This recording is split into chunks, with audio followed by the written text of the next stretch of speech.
une alerte d'inquiétude maximum, puisque la filière se développe à l'abri d'une convention Cannes qui a été signée par les planteurs, les industriels et l'État et qui garantit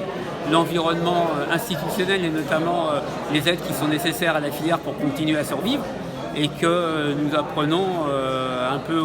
à l'arrache-pied que l'État semblerait en passe de ne pas tenir les engagements qui ont été signés par la Convention, ce qui marquerait la fin de la filière tout simplement. La question, quand est-ce que ça s'arrêterait, ce qui est en cause en ce moment, c'est l'inscription de l'engagement de l'État, donc la concrétisation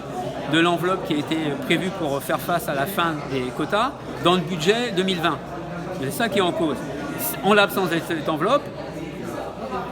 les industriels n'ont plus la possibilité de rémunérer les planteurs de canne, ni d'ailleurs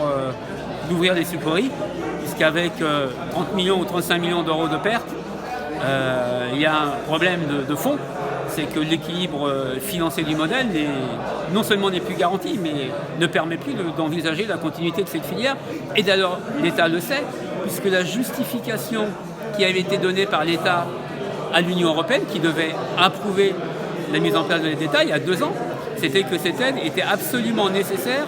pour envisager, pour permettre la survie de la filière.